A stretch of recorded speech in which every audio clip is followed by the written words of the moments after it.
যাক, ফাইনালি আমাদের যৌথ অ্যাকাউন্টটা করা হয়ে গেল। আমার যে কি শান্তি লাগতেছে। কি ব্যাপার শাহিন, তোমার মন খারাপ কেন?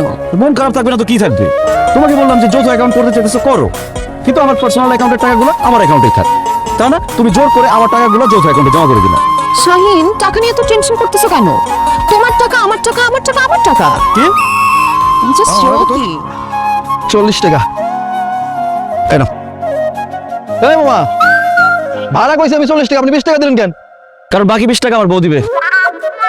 এই 20 টাকা দাও। আমি 20 টাকা দিব কেন? ও মা, এখনই বলে গেলা? কালকে রাত্রে আমি কি বলছি? যৌথ অ্যাকাউন্ট করতে পারি, ঠিক আছে, কিন্তু এখন থেকে সবকিছু হবে যৌথ।